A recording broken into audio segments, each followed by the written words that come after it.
Today we'll be looking at an important procedural segment of civil litigation in India, the issuance and service of summons under Order 5 of the Code of Civil Procedure 1908. This is fundamental because fair notice and proper service are crucial prerequisites to a just hearing.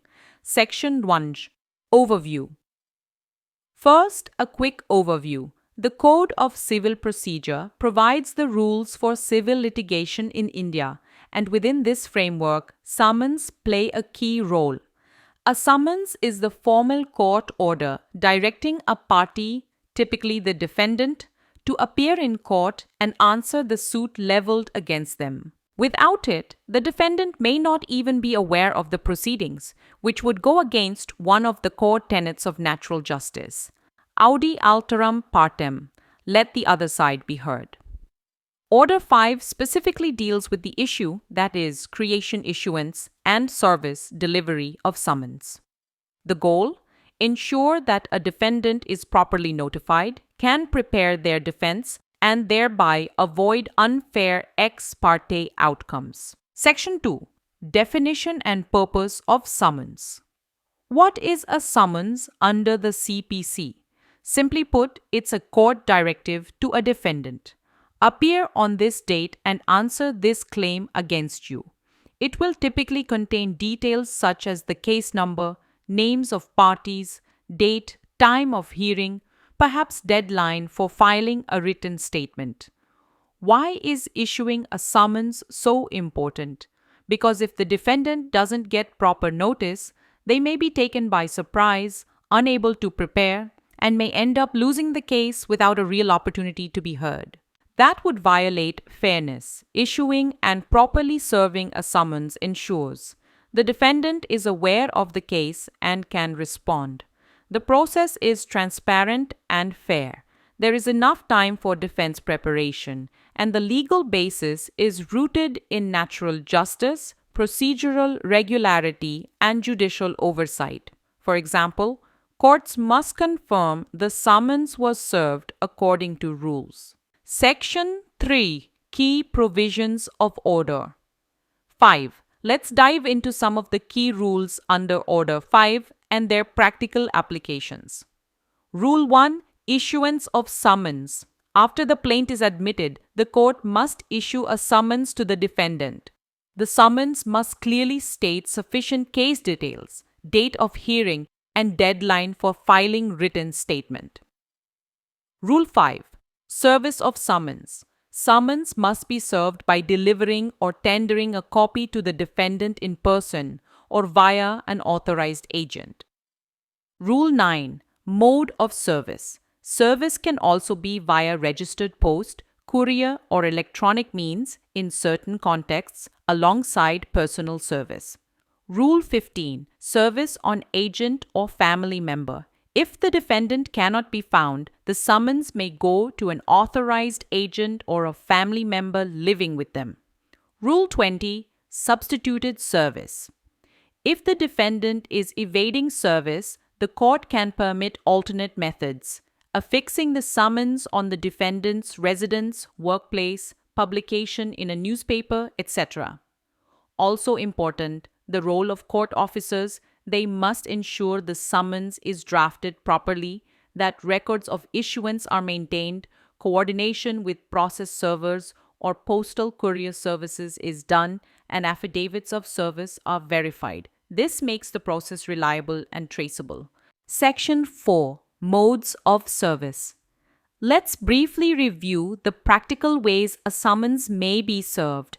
Personal service. Delivering the summons directly to the defendant. This is the most straightforward and preferred mode. Service on agent or family member. When direct service fails, an authorized agent or family member may receive the summons on behalf of the defendant. Substituted service. Rule 20. If the defendant cannot be located or is evading, the court may allow affixing the summons at the residence or workplace or publishing in a newspaper. Service by post or courier. Sending the summons via registered post to the defendant's last known address with acknowledgement of receipt is another method. Electronic service. With tech advancement, some courts allow service via email or other digital means, provided there is proof of receipt and compliance with protocols. These modes provide flexibility and help prevent service bottlenecks and evasion. Section 5. Service outside jurisdiction. What if the defendant resides outside the issuing court's territorial jurisdiction? Order 5 provides mechanism. The issuing court may dispatch the summons to the court where defendant resides, requesting service according to prescribed ways. Further, Rule 26 deals with defendants residing abroad or foreign nationals. Here, service may require diplomatic channels, foreign legal compliance, e.g., via the Hague Service Convention, translation of documents, etc. Challenges include locating the defendant, complying with foreign procedural laws, and coordinating between domestic and international authorities. Section 6. Consequences of improper service. Why does correct service matter so much? Because improper service undermines the defendant's right to fair hearing. The defendant may not even know of the suit and thus cannot prepare defense. They may miss court hearing and a judgment may be passed ex parte in absence.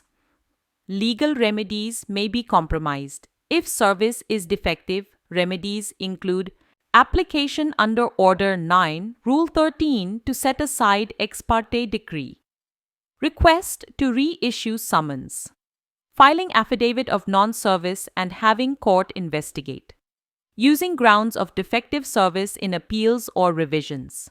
Courts also have discretion. They may order substituted service, grant extension of time, or even validate service where technical defects did not materially affect the defendant's knowledge of proceedings. Section 7. Practical challenges and reforms. Serving summons sounds straightforward, but in practice there are many challenges. 1. Defendant's avoidance. They may evade or refuse service. Solution: substituted service, local authority involvement. 2. Incorrect or insufficient address. Service may fail if address is wrong, outdated. Solution: address verification, service by publication, electronic means. 3. Serving corporations, other entities. Difficulty in identifying person authorized for service. Solution: designated agents. Service to a registered office. 4. Defendants abroad. Jurisdictional and procedural complications. Solution: use international treaties, registered mail. 5. Lack of awareness among laypersons. Defendants might not understand the significance of summons or the consequences of ignoring it. Solution: public awareness campaigns, clearer instructions on summons. Some reforms and innovations to address these issues include e-service, email, SMS, service through social media in appropriate contexts, automated dispatch systems, tracking and monitoring of service, leveraging local authorities in remote areas, and training process servers. In conclusion, Order 5 of the CPC is foundational for ensuring procedural fairness through proper issuance and service of summons. It safeguards the defendant's right to notice and hearing, prevents unnecessary delays and evasion, and ensures legitimacy of proceedings. Adherence to its rules is vital for courts, plaintiffs, defendants, and legal practitioners alike. If we embrace innovations like digital service, better address verification and tracking systems, we can make the process more efficient, transparent, and fair. Thank you for your attention.